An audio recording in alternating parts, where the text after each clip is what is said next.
Yo, what's up, everybody? It's Wednesday, March, 27th. A lot of times I come on these videos and I say to you guys, there's not a whole lot to talk about. And that happens to be true. I wish there were, actually, you want to know, you want me to be honest? I think it's more interesting when the market is going down because there are things that we can look at which are divergent from the fact that the market is going down. In other words, if the market is going down because of some irrational fear or a headline or monetary policy, which the monetarists don't understand, then I could show you guys, look, this is a hyper emotional reaction, but we're still having fiscal support, 7 trillion plus annual of leading government spending flows. So you got to buy into this decline, and it's just, hyper emotional, and you got to go against that emotion. And right now, the reason why it's kind of boring, actually, and there's not a lot to talk about is the fact that, the market's going up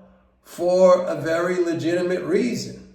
And which I just mentioned, which is the fact that you have a massive fiscal pump going on right now with these 7 trillion plus of leading spending flows, and they're not going to come down. As a matter of fact, Biden just the other week, he signed off on a budget for fiscal year 2025 next year for 7.3 trillion. So it's going to go up even more.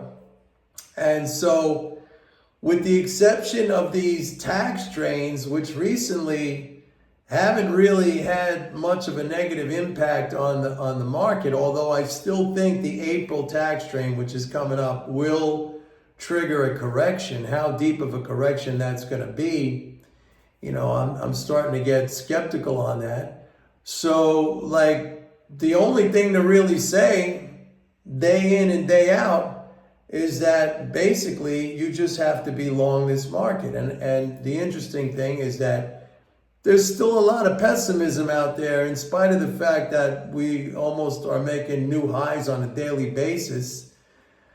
I see a lot of headlines predicting recession, doomsday scenarios. I see a lot of people talking about the debt and how that's going to be a catastrophe, a calamity, I'm going to mention something like that. I'm going to get into something like that in a minute. But the fact of the matter is, you just cannot go against these government spending flows. They're just too powerful.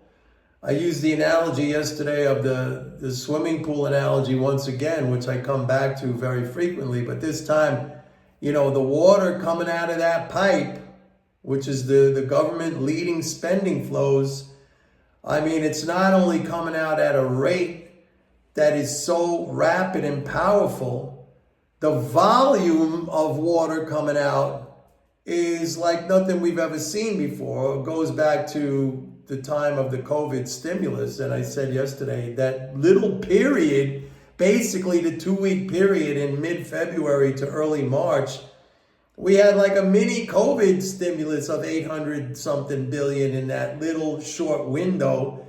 And that's why you had the melt up. And so it's very hard if you're looking for crashes, if you're looking for recession. It's just not going to happen. It's just not going to happen unless something external, I don't know what that could be. You have a war going on. You have 2 wars going on. Ukraine's been going on for over 2 years. You have what's going on in the Middle East. I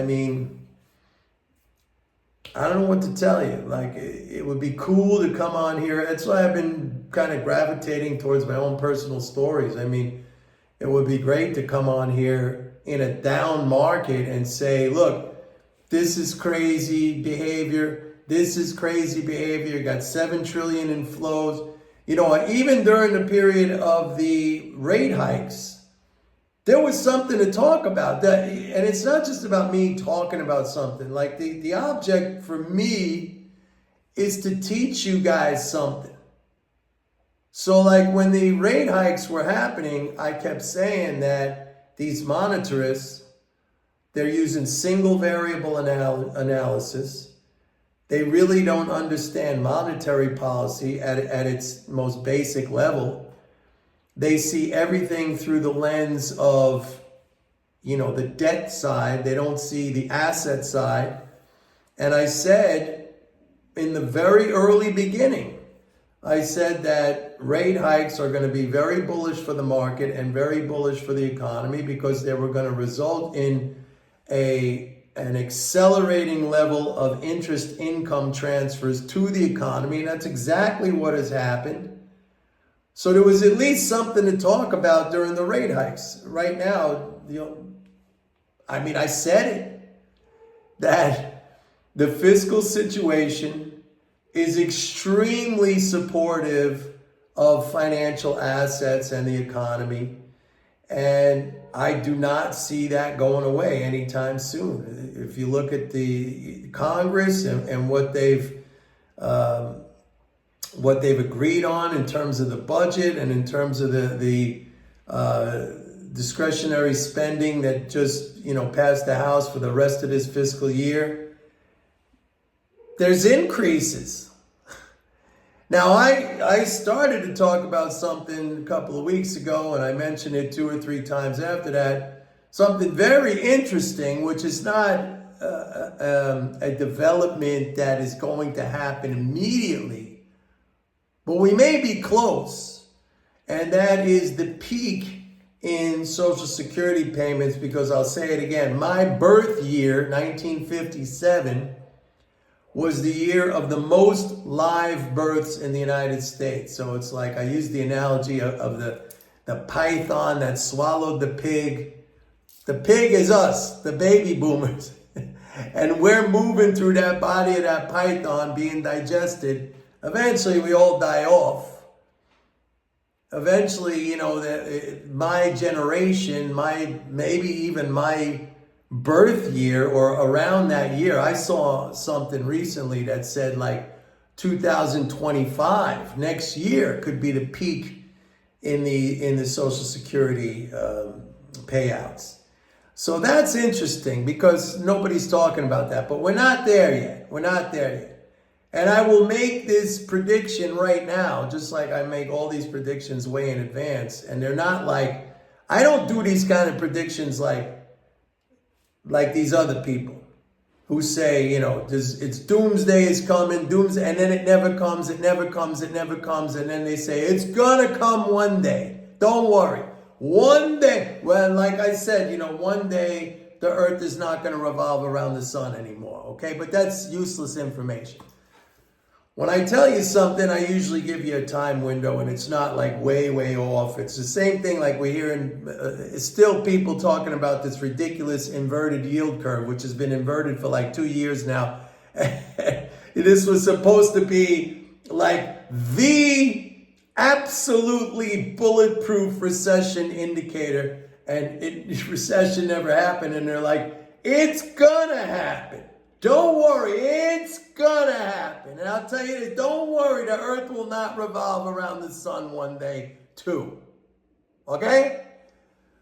So, I don't give you that kind of stuff. But I saw, what I'm telling you is that if I'm right about this Social Security thing, with the baby boomers like me, and I'm the peak year, my birth year. And then it starts to, the enrollments in Social Security, the recipient rolls starts to slow down, and we're not getting it because Social Security is the biggest single line item of government spending. Of course, you have the 5 big ones, which I always talk about. It's Social Security, Medicare, Medicaid, defense, which is discretionary, but Congress treats that like a non-discretionary. You need $14 billion for an aircraft carrier, boom. You need $1 trillion for a F-35 jet program. Boom. They never ask, like, how are we going to pay for it? Every other thing, like the roads could be falling apart, and the infrastructure could be crumbling, and we have no health care, but it's always like, how are we going to pay for that? How are we going to pay for that? It's never asked when it comes to defense. Anyway, I'm getting off on a tangent here. And the final thing is interest income payments, and that you could thank the Fed for that. And yes, thank the Fed for that. Don't curse the Fed for that, because that is literally right now the one factor in those 5 spending items that I mentioned, which has seen an enormous increase because the Fed has raised interest rates and keeping interest rates high. And I told you guys that was going to happen. And I said the longer it stays high, the longer the Fed keeps the rate high, the greater those interest income transfers are going to be, because as the longer dated maturities, as they mature, they roll over with the higher coupon, the higher interest rate. And you have maturities going all the way out to 30 years. I mean, it could keep going like parabolic, okay? So, again, I mean, that's really all you need to know. I mean, you could basically be long the market, heavily invested, and go away on some multi-year vacation, and you're going to come back with some X factor times your portfolio where it is right now.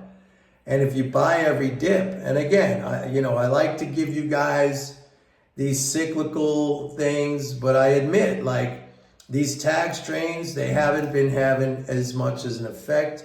But I'll repeat, I do think we'll see something on the April 15th, and that could actually linger for a while. I mean, last year it lingered till June, but what's different this year is that the monetarists are all triggered now by a belief, a hope that the Fed is going to cut interest rates like in June or July. And so, that whole element, that whole crew, they're going to pile in. If they haven't already piled in, they're going to pile in even more, because, whoa. And again, the irony of that is the interest rate cuts, if and when they happen, that slowly starts to reduce those interest income transfers. Okay, so the very thing that helped the stock market go to an all-time record high, which was the rate hikes. And remember, all the monetarists, big shots on the Wall Street firms and everything, they were all selling against that. And I said, it's going to go to a new all-time. Once they start cutting rates, you start to reduce those interest income transfers. So, one of those elements of the 5 I talked about, one of those pillars of spending, it starts to shrink. And then what happens? What if the Social Security starts to shrink? Then you're in a situation, not where you have like a couple of months of a correction. Then you have a lasting, once that stuff, that goes down, Social Security goes down, then you have a long-term bear market. And for somebody like me, who's going to be 67 and I got my money in stocks, I got to know when to liquidate, because I don't want to see that all. I've done very, very well. I don't want to see that all go. You know what I'm saying? The thing I was going to talk about with regard to, I'm reading all this stuff about everybody's freaking out about the debt. I've spoken about this in so many videos. I'm not going to go over that, but what's his name? Larry Fink, who's the CEO of BlackRock, right? BlackRock manages 10 trillion in assets. And I did a video one time, I think, that on that 10 trillion, they make an abysmally small rate of return. Their return on assets is like, it maybe it's higher now because the Fed raised rates, but it's right around where the Fed fund, it's less, maybe even less than the Fed funds rate. So it's like, why do you need a BlackRock if they can't even beat a risk-free rate? You got 10 trillion. So anyway, this guy, Larry Fink, there's a long story here, actually, but I read a thing today, as a matter of fact, and it's not the first time he said this. He's sounding the alarm. He's been sounding the alarm on the debt, right? He doesn't understand that the debt is an asset of the non-government. It's what we own, not what we owe, okay?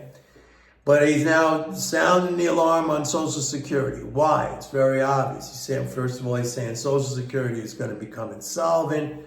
You know, I've pointed you guys many times. I even put it up here on videos of Alan Greenspan in a famous interaction with Paul Ryan in some congressional testimony. I think it was back in, 2008 or something like that, when Alan Greenspan was asked by Paul Ryan, maybe it was before 2008, when he was still there, like 2005.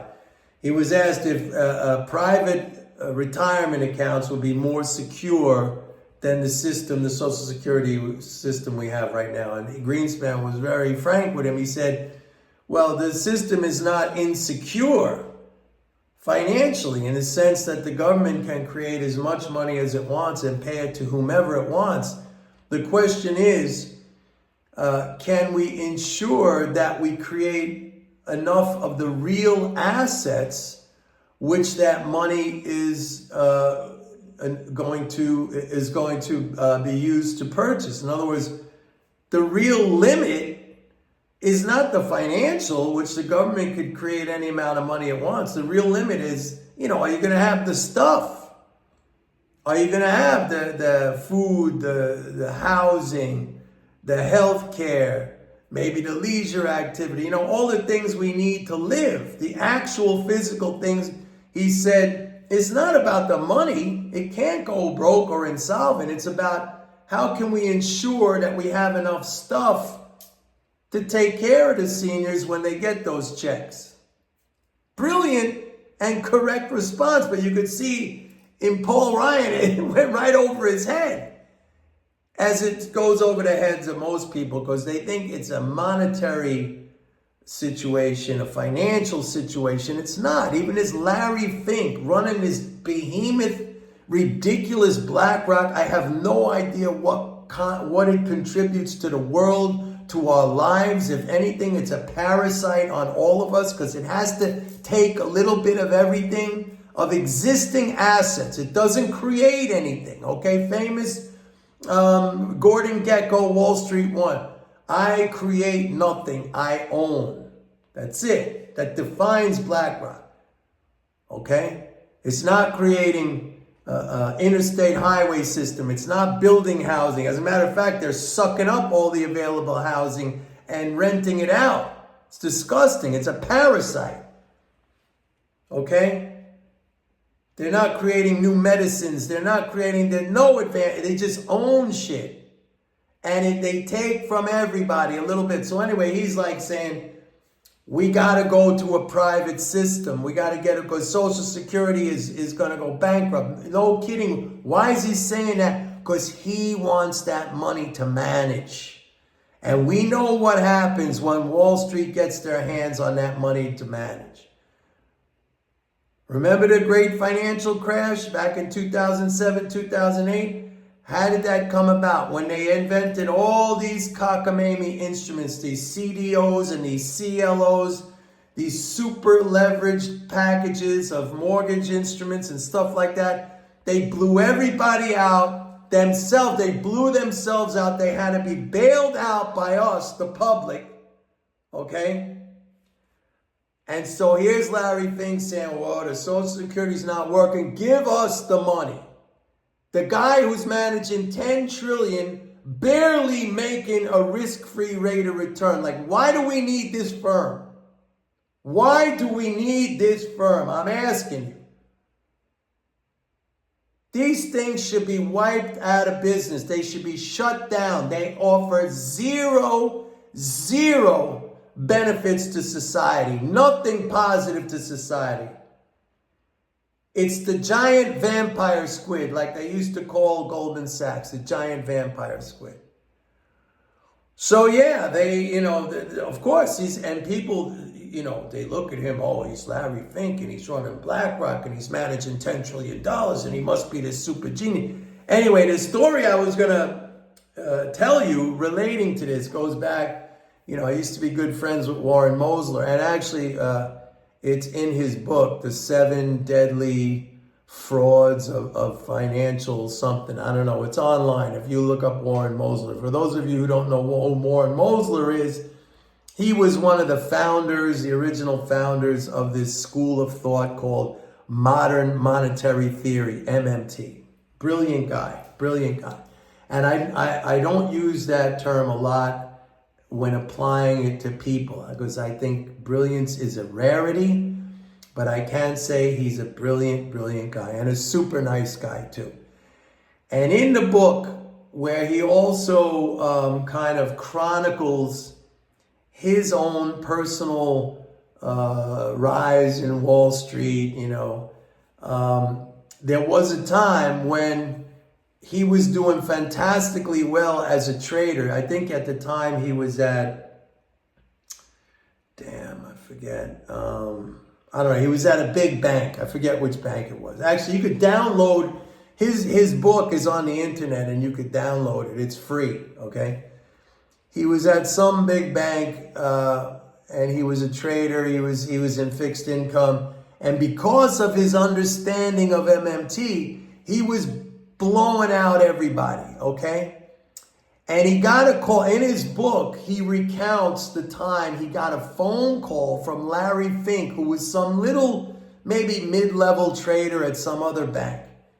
And he was asking Mosler, how do you do these trades? Because the word got around that Mosler was like super successful in these trades.